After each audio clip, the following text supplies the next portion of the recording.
And we're live. Good afternoon, everybody. You have here Annette with the Truth Behind podcast. We're doing a very special live event today with Mr. Tom here with the Veteran Stress Project. Just that title alone should have you curious, you guys. He is going to be talking to us about EFT tapping. Have you heard about EFT tapping? I have. But I haven't used it because I don't have enough knowledge about it. So I think it's so important that we learn about other forms to help us instead of always going to medication or other forms of alcohol or all those things that are not so healthy for us. Let's learn about tapping. But Tom, could you please just tell us a little bit about yourself and how you got started with all of this? Oh, sure.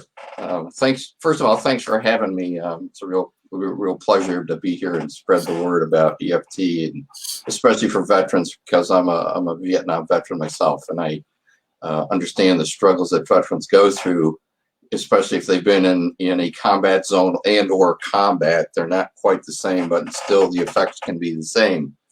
So how did I get started in this? Wow. First of all, I'm on my second career.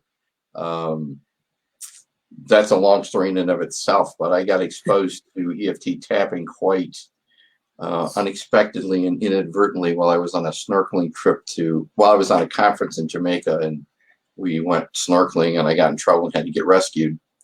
And the minute they pulled me up on the boat, I started sobbing, and two people on the boat knew tapping, and they said, "Can we tap on you?" And I was like, "You got to ask." So they started tapping on me, and in less than 5 minutes, this whole emotional upset that I was experiencing in terms of sobbing stopped. Just stopped, and I was like, "What just happened?" Wow. What just happened? I had never experienced anything like that before. I've certainly had crying jags before, and they've never stopped in 5 minutes. Guarantee that. So, I got home from the conference and I pondered it a little bit and looked it up, and a few months later bought the training videos, and that was July of 1978, or I'm sorry, 98. And I've been doing EFT ever since then, and got involved with the Stress Project. And I think it was 2008. I even happened to meet Dawson Church, who was the lead researcher at Association for Comprehensive Energy Psychology Conference, ACEP for short. And he was starting to do the research, and he was looking for volunteers to do work with the veterans, volunteers that knew EFT tapping, and I was like, here I am. And that's kind of the short story of it. So can you tell us what is EFT tapping? Sure. So EFT stands for Emotional Freedom Techniques. And we use the word tapping to distinguish it from another process that uses the acronym EFT, which is Emotional Freedom Therapy, which has nothing to do with what we're doing. So that's why I say EFT tapping. So it's all based on the acupuncture premise that if your energy system doesn't function properly or isn't functioning properly from whatever reason, that you feel it in some way, shape, or form. It either shows up as an illness or distress, and it could be a physical illness, it could be mental illness, could be, anxiety, post-traumatic stress disorder, anything at all. And so, the whole idea of acupuncture is they insert needles at these specific points on your body to correct the energy in the meridians. Well, we don't use needles. We tap on these points instead. And depending on which protocol you use, it may look different. Most of the time I use the original protocol, which is 13 points. It's been shortened to 7 or 8 points by some practitioners, and that's what they're basically teaching in the trainings nowadays. And I kind of go back and forth between the the two different protocols, but that's kind of immaterial at this point.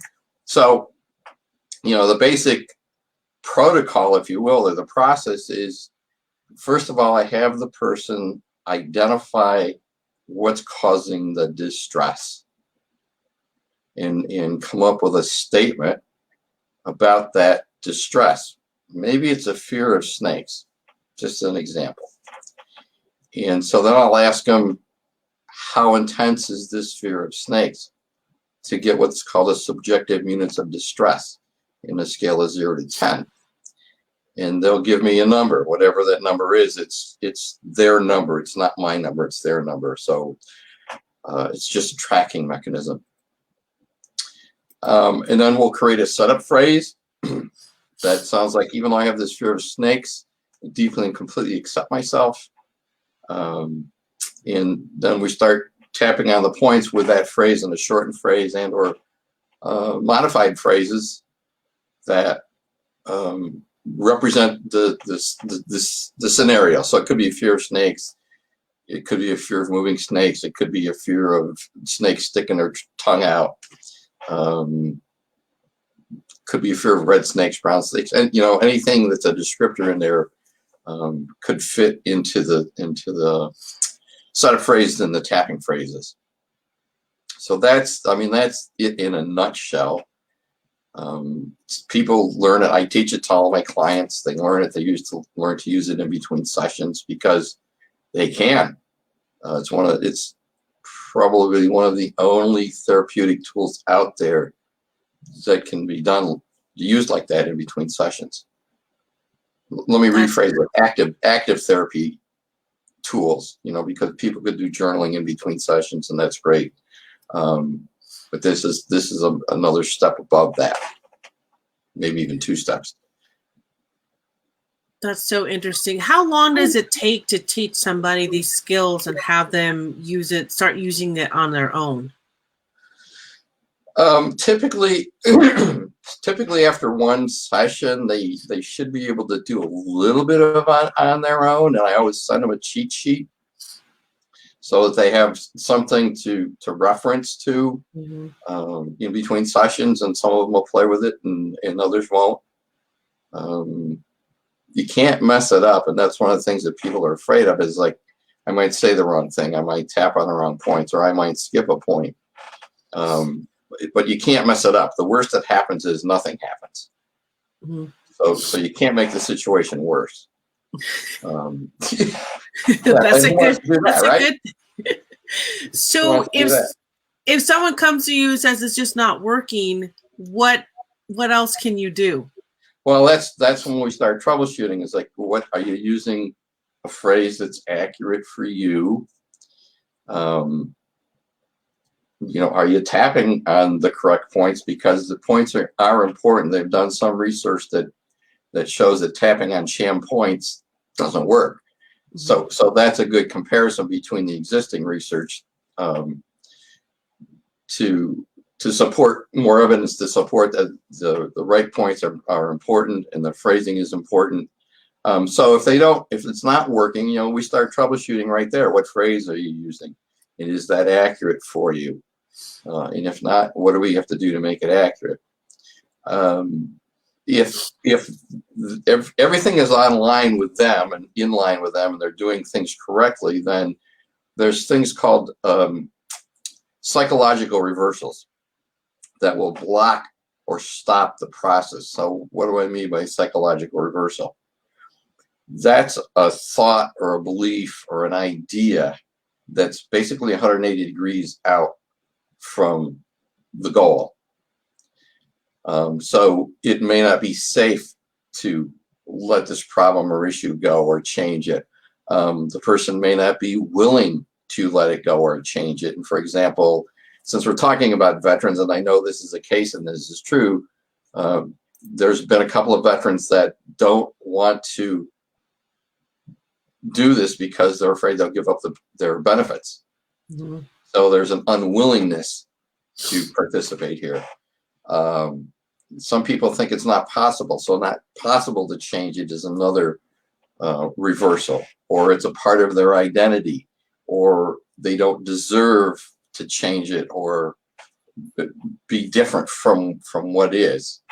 So those things stop it, and those are the places where I start looking if they're having trouble making it work. Mm-hmm. Now, I wanted to bring up something you did say on your website. It says the VA has finally considered EFT tapping as generally safe. Doesn't mean they're using it, but they have deemed it safe. So can you talk to us a little bit about that? Sure. They have two lists, and they have a list of approved therapy techniques. That's list number one.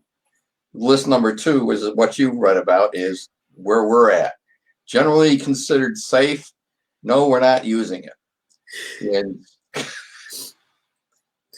we have been knocking on the VA's door since 2004, 2005. Wow. Dawson and another researcher have been to Congress. I actually have the audio recordings of that. And basically it's been ignored. And part of the irony there is that there is, I don't know if she's still doing this or not, there is a woman in Boston who works for the VA in that area, in that VISN, so that's a general area, who uses EFT in the VA and teaches it to other clinicians in that VA VISN. And yet the rest of the VA seems to be oblivious or uninterested in any of it. And we don't really understand why. I had contact with one of the local Congress people here a few years back, and the aide said, "Yep, moving at the speed of government." So it's certainly the veterans deserve this. They deserve to have a treatment that works. When you take the standard treatment of care, which is cognitive behavioral therapy, it takes CBT twice as long to achieve the same results that can't be maintained. And I think it's 60% of the vets that are using CBT in therapy don't get any benefit at all. Wow. Whereas with EFT tapping, we had an 85% sustainable success rate. So that means 85% of the vets dropped below the threshold for PTSD, which is 50 on the PCLM. So 50 and above is considered clinical PTSD. Anything below that is considered non-clinical. So the average reduction in symptoms was 63%.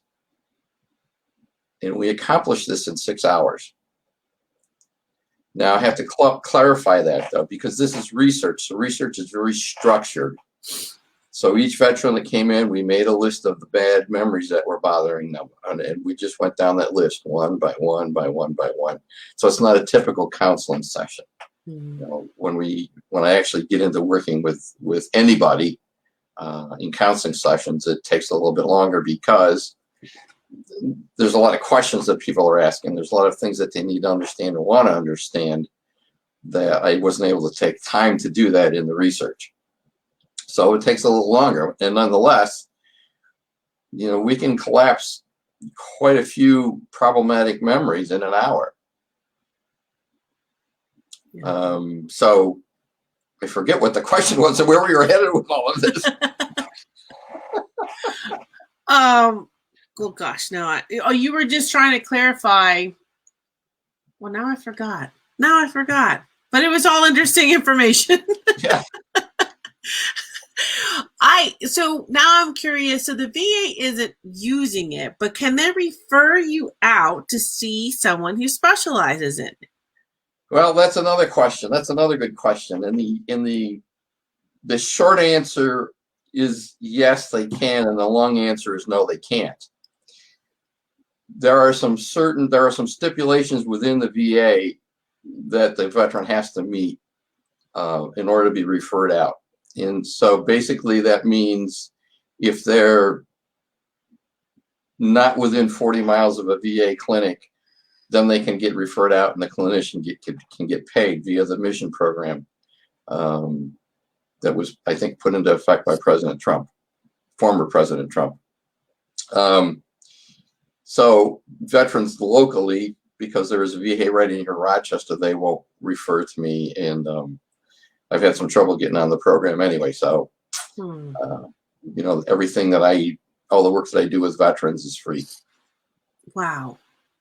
And so tell us about what you do, your business. Well, okay. So I'm a licensed mental health counselor here in New York State, and I'm in private practice, and I've been in private practice since '97. Was really on a journey to find something that did work for trauma when I got exposed to EFT in a not so pleasant way, but had a pleasant outcome. And I work a lot with trauma, whether it's veterans or civilians, first responders. I work a lot with trauma, pretty much run-of-the-mill mental health issues, anxiety, depression. EFT tapping works really well for reducing cravings, like for food cravings or other addictive cravings that people might have. Excuse me. So that's basically it. For a long time, I was one of maybe 2 or 3 clinicians here in Rochester that actually did EFT, but they weren't out there advertising it. I'm out there advertising it, as you can see from my website. So I kind of became known as the go-to person here for EFT, because I'm out there advertising, and then a lot of people say refer word of mouth, which is probably 90% of my referrals. My clients are word of mouth. So I work go ahead. Sorry. So I work with veterans with post-traumatic stress disorder and military sexual trauma and moral injury, first responders. I've worked with firefighters and police officers. The civilian side, I've worked with a lot of women that have been sexually abused and or seriously emotionally abused in abusive relationships, to help them move beyond those traumas, because those traumas, whether people realize it or not, are in the back seat driving the bus. Yeah. What about those with alcohol or drug addiction? So I don't work with active addicts. Okay. They're not reliable. Okay. And I would love to see this in some of the addiction clinics that are out there, because the relapse rates are just astronomically high. Right. Depending on where you look, it could be anywhere from 20% to 80%. And I know that when they're in a clinic, they don't have enough time really to get to in-depth stuff. That's one problem because of insurance limitations. And the other problem is that talk therapy doesn't work well to decrease the cravings. It doesn't work well to decrease the emotional impacts of trauma. In fact, in some cases, it makes it worse, because we're not sending any kind of signals into the brain that say, hey, this isn't, in cases of trauma, this isn't real anymore. Okay, when EFT tapping sends a calming signal into the limbic system, which is basically in charge of fight, flight, and freeze, and says, wait a minute, calm down, let's come back into reality, because what you're doing is projecting an old memory onto a current situation. And so talk therapy doesn't do that well at all. And there's also evidence via functional magnetic resonance imaging that there are actually changes in activity in the brain. So the conjecture here is that it's unwiring the neural networks that have been wired up around the traumas, the beliefs, the addictions, and the bad behaviors, so to speak, because they put people in these functional MRIs and given them a trauma script, their trauma script to read while they're in the MRI machine. They bring them out, they give them 8 hours of EFT, put them back in, have them read the trauma script again, and the areas of the brain that were firing aren't firing anymore, and other areas of the brain are functioning. And they've done the same thing with food cravings. And that's probably the biggest area of research that's been done with fMRIs is food cravings. There's a woman down in Australia, Peta Stapleton, who's doing it and coming out with some really incredible results, not only just from the tapping, but the fMRI images that show here's before and after what's going on in the brain. That's interesting to me. I'm like, I want to use it for food cravings, but well, we can if you want to do a demonstration on some food cravings, we can try and do that. We will. There was one more question I was going to ask. Have you worked with children with this? Not really. They're not my specialty area. Once in a while, I've worked with a couple of teenagers. Mm-hmm. They're more open to it. They're more willing to engage. Children especially, and I know this because I've talked to other people that use it with kids, and they're just like wide open. It's like, give me something to settle down. You know, I'm open to anything. Mm-hmm. We use a little bit of difference in language with children because they don't get, I deeply and completely accept myself, but they get, I'm a good kid, I'm a good person, and I'm lovable. They get that. Yeah. So languaging is a little different, but that's not my area of expertise. My area of expertise is with the adult population. Mm-hmm.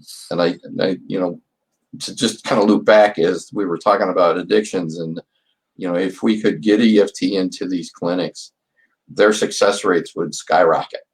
Yeah. And we'd have less relapse, because not only could they work on the addiction and the cravings, but they could also work on the underlying issues.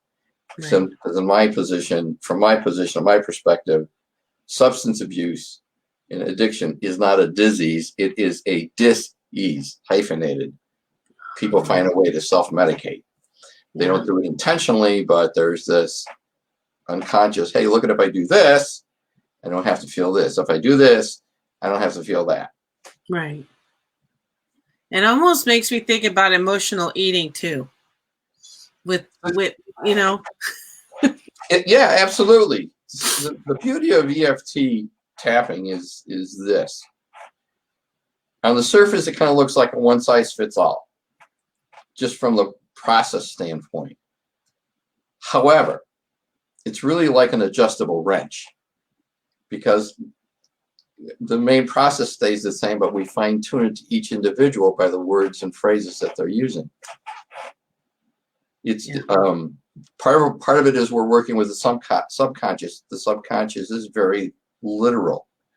It will differentiate between words, even though the words might mean the same thing. If your word is mathematics and I'm using arithmetic, we're not hitting the bullseye.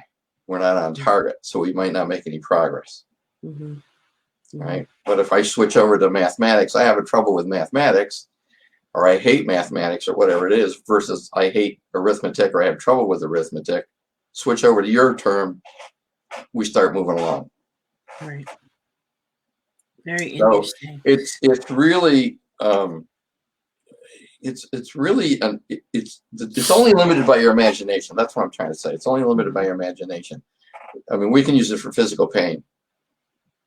And a lot of times when there's undiagnosable physical pain, those people show up here because they're like, you know, the doctors can't tell me what's wrong. Can you help me out?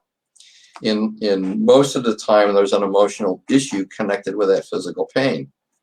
So if they can identify the emotional issue, and we work on the emotional issue, the pain will go away. I had a woman, I don't know, 4, 5, 6 months ago, came in, and she had all this pain in her right shoulder, and she was going to physical therapy, and she'd had cortisone shots, and progress was slow and minimal. Mm-hmm. And I said to her, so if there's an emotional issue there, what would it be? And she goes, oh my God, it's all about my mother.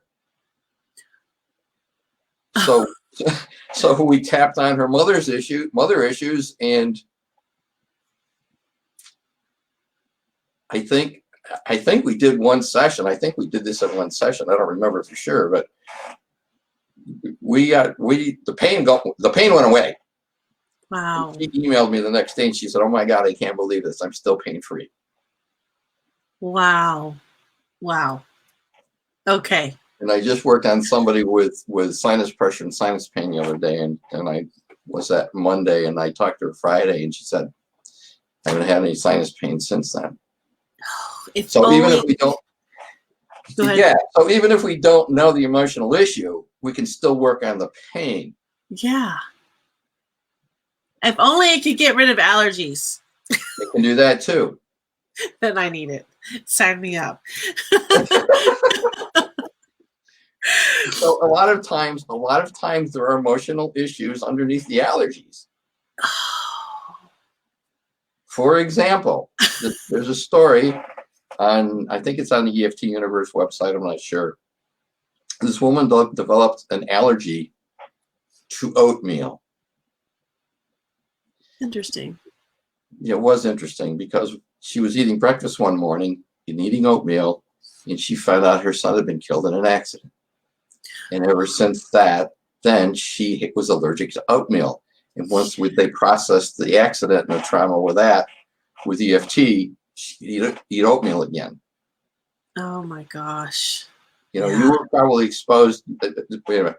Is it okay if I talk just a little bit about you? Yes. Okay. Because I know your background and you were in biological and chemical warfare, I think. Is that correct? Yes. So you were over in Afghanistan or Iraq? Both. Both. Okay. And so, there's the Gulf War syndrome. People have been exposed to toxins over there. And my guess, I've never worked with anybody, but my guess is that has set up some kind of allergic reactions in your system. And, if you start working on the traumas, you might find out the allergies go away. I don't have enough history to know that for sure. Yeah. But that's my thinking.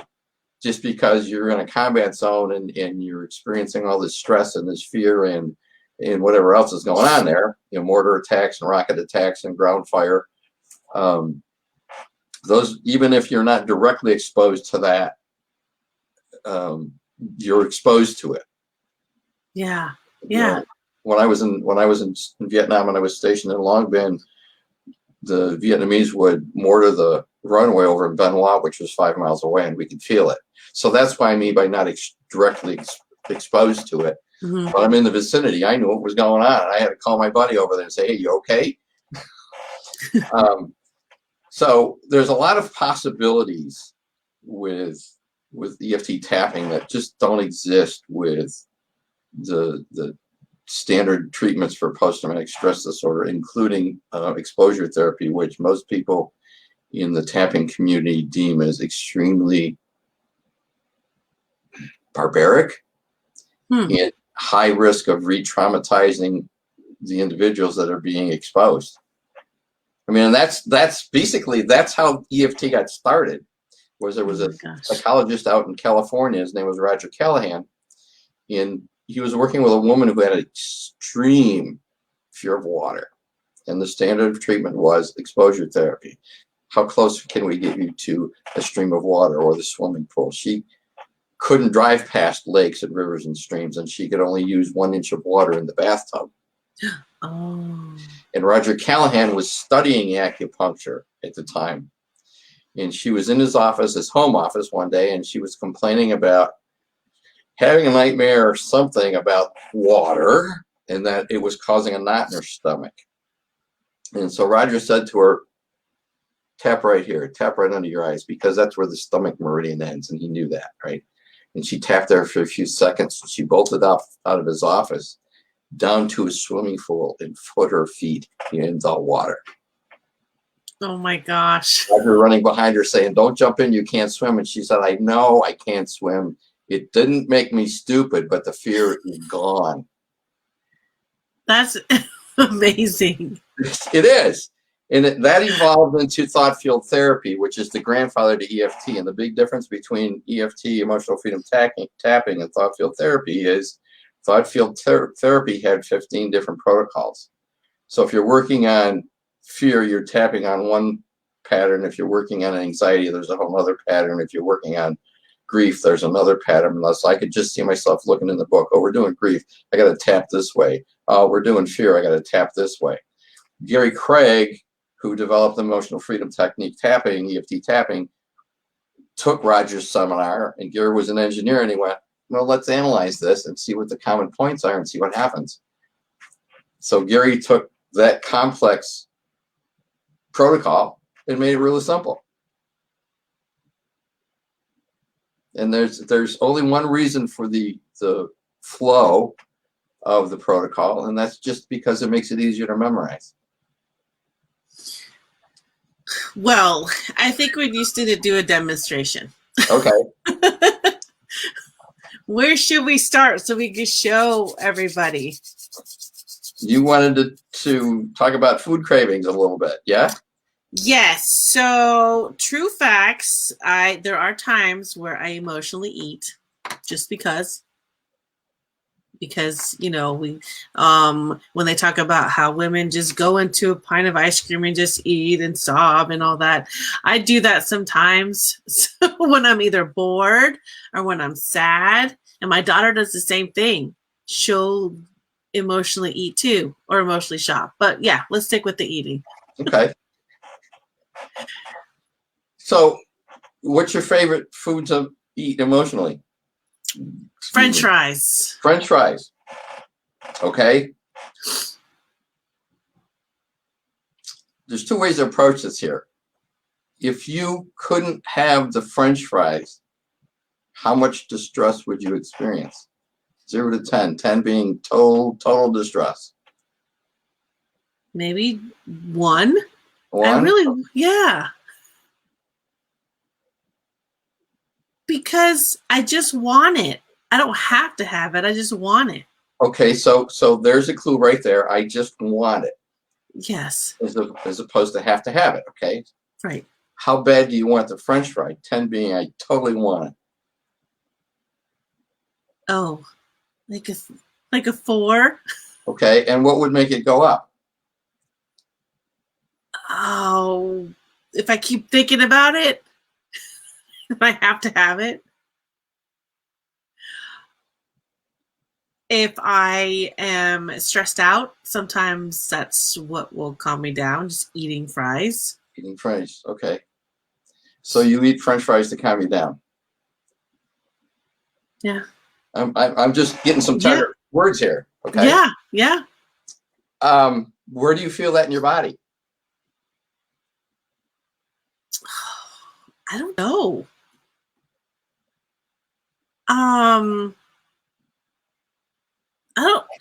I can't really pinpoint where I feel it because I just start thinking about it. Oh, when I start breathing, when I get anxious. Okay. Yeah. So you get anxious and you feel that anxiety in your body, right? Yes. And where do you feel that? Just all up here. So basically in your chest. Yes. Okay. So wanting French fries, anxiety in your chest. Any other? Well, let's see what happens. Yeah. Let's see what happens. Where is it at now? 0 to 10. I want French fries. A 4. Okay. All right. That's fine. There's nothing right or wrong about it. We're just going to track it. Now, it may go up as we're going along, and it may come back down. I don't know. Okay. So I want you to tap right here on the side of your hand. Yeah, and just repeat after me. Even though I want those French fries. Even though I want those French fries. Especially when I feel anxious in my chest. Especially when I feel anxious in my chest. I deeply and completely accept myself. I deeply and completely accept myself. Even though I want French fries. Even though I want French fries. And I feel anxiety in my chest. And I feel anxiety in my chest. When I can't have them. When I can't have them. I deeply and completely accept myself. I deeply and completely accept myself. If I say something that doesn't land for you, that's not accurate, let me know. Okay. Okay. Even though I want those French fries. Even though I want those French fries. Those yummy, tasty French fries. Those yummy, tasty French fries. And I feel this anxiety in my chest. And I feel this anxiety in my chest. Just talking about it. Just talking about it. I deeply and completely accept myself. I deeply and completely accept myself. Okay, tap on the top of your head. We're going to do the short version here. Okay. I want those French fries. I want those French fries. Tap on your eyebrows right by the bridge of your nose. I want those French fries. I want those French fries. Tap on the outside corner of your eye. I feel this anxiety in my chest. I feel this anxiety in my chest. When I'm talking about the French fries. When I'm talking about the French fries. Under your eyes. I want those French fries. I want those French fries. Because they calm me down. Because they calm me down. Under your nose. I want those French fries. I want those French fries. Because they calm down the anxiety. Because they calm down the anxiety. And your collarbone points. Okay, see what you just did? I'm getting anxious. You're getting anxious. Okay. That's crazy. Well, hang on a second. We'll come right there. Okay, I want those French fries. I want those French fries. And all this tapping. And all This this tapping is all this making me tapping. anxious. It's making me anxious. And do under your arms. I don't know if you can see it well. Okay. I want those French fries. I want those French fries. They calm me down They calm me down when I'm feeling anxious. when I'm feeling anxious. Okay, good. Just stop tapping for a minute, a second or two here. How anxious are you right now, 0 to 10? Like a 6. Okay, what's making you anxious here? We've uncovered something. I think just talking about it stressed me out. It stressed me out talking about it. Okay, Why so is that? so this isn't uncommon because we start peeling the layers of the onion. Okay. My guess is that there's some part of you that's like, oh no, don't take this away from me. Probably.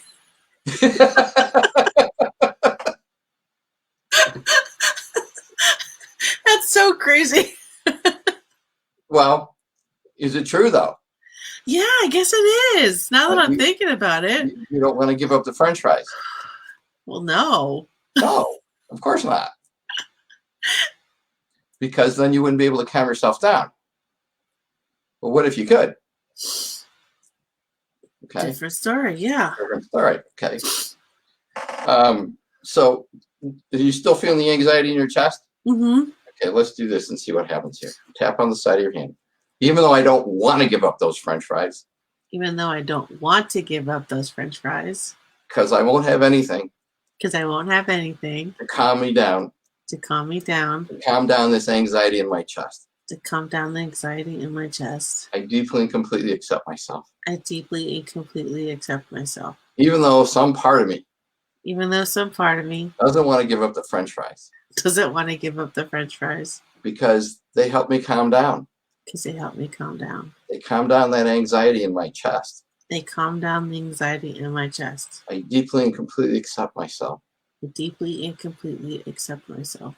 Even though I don't want to give up those French fries. Even though I don't want to give up those French fries. I'm getting anxious just thinking about it or talking about it.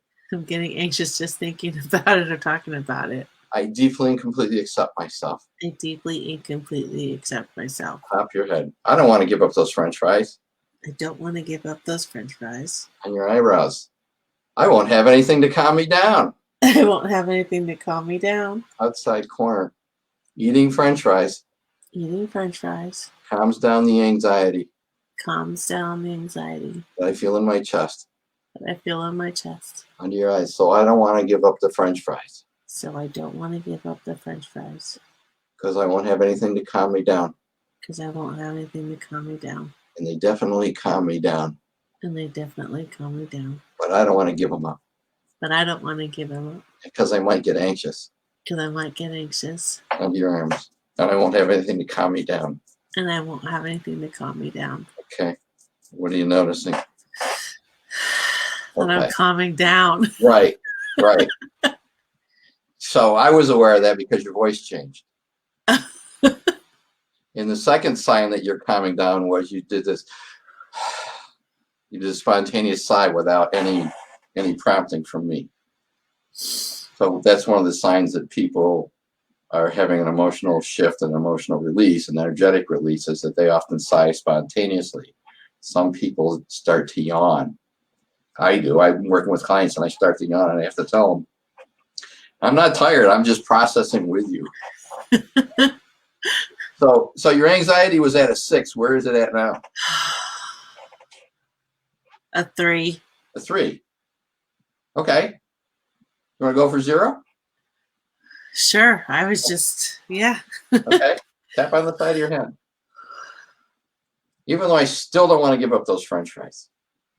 Even though I still don't want to give up those French fries. Because I won't have anything to calm down this anxiety that I feel in my chest. Because I won't have anything to stop the anxiety that I have in my chest. I deeply and completely accept myself. I deeply and completely accept myself.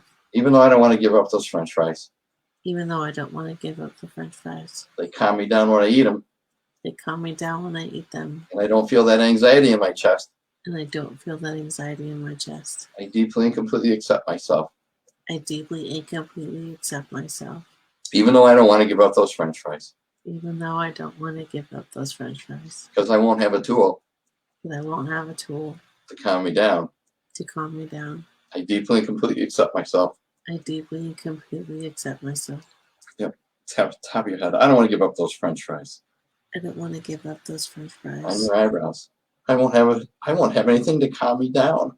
I won't have anything to calm me down. Outside corner, and they definitely calm me down. And they definitely calm me down. Under your eyes, so I don't want to give them up. So I don't want to give them up. Under your nose, who would? Who would?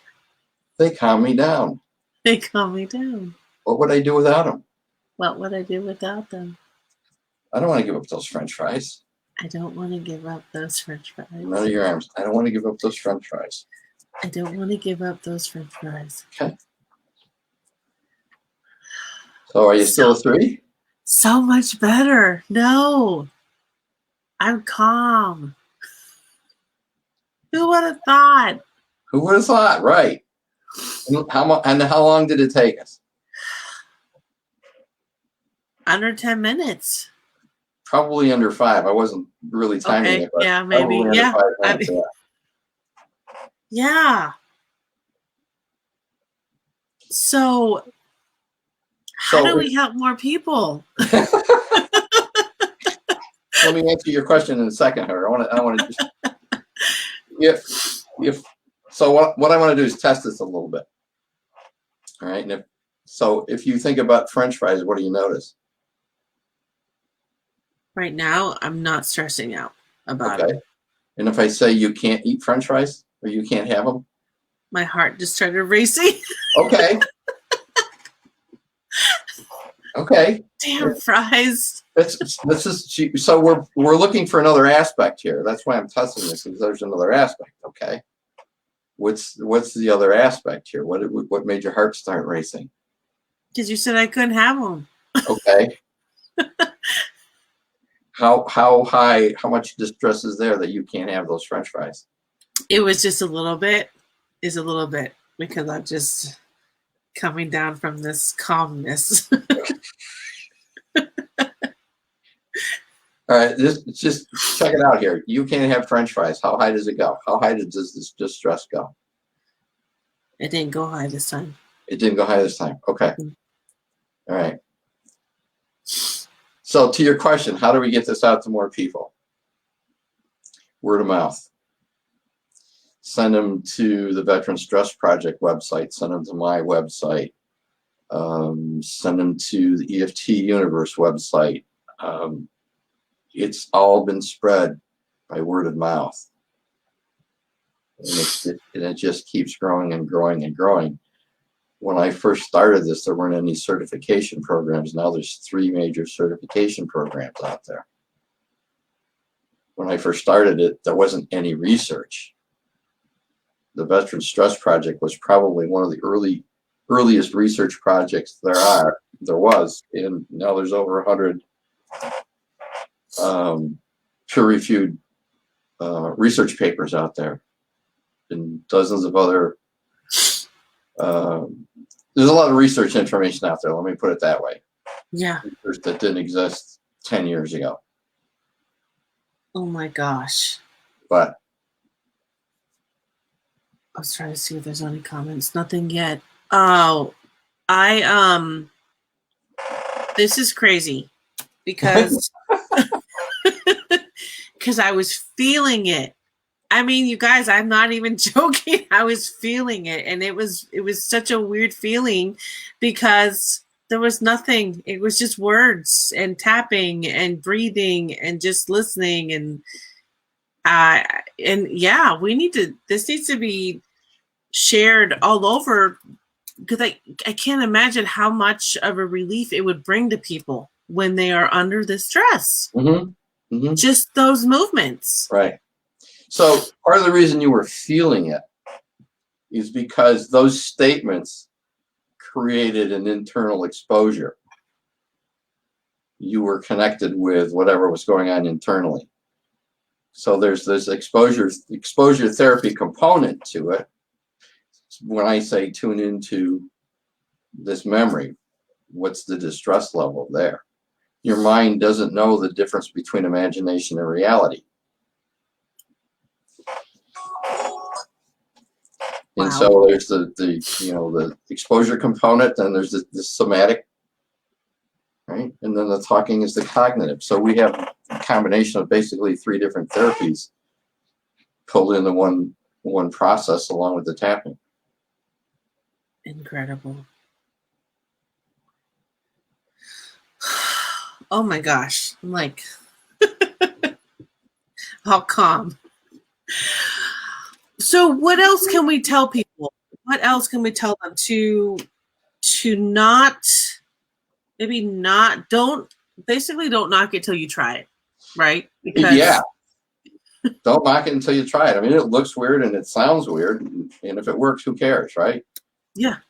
Yeah. But don't knock it until you try it. And I have some clients that'll show up and they say, well, I don't want to do this. And I said, well, I can't work with you then because this is what I do. Yeah. This is what I excel at. And if you really want to shift and you really want to change, then this is the way to go. Yeah. And actually, at this point, there's a lot of people that are aware of EFT tapping and are actually seeking it out. Mm-hmm. Because they've been in therapy for 10 years and they haven't made any significant progress. Yes. This could have probably helped me when I had a panic attack, I don't know, 3 years ago inside of a Target. Mm-hmm. For no reason. No reason at all. But I could have used this to help me. Right. That's the beauty of it. You can use it anytime, anywhere, any place on anything that's triggering you. Yeah. Yeah. You know, absolutely. If you imagine, going, I bet you can tune into this and tell me there's some distress there. If you tune into that panic attack, there's probably some distress there. Mm-hmm. 0 to 10. Yeah. I don't want to go into that place. Yeah. I don't know. Well, that's why I asked you, because I kind of figured that's what was going on. It's like, I don't want to go into that place because I had a panic attack there. Yeah. So what if that wasn't there? Right. It'd be so much better. Right. Or sitting in the parking lot going, I don't want to go in there. I'm having a panic attack. And you sit in your car and do some tapping and calm yourself down so you can go in the store or go into the crowd or whatever. Right. Right. So helpful. Oh my gosh. What else would you like to leave with our listeners and our viewers? Because this is like,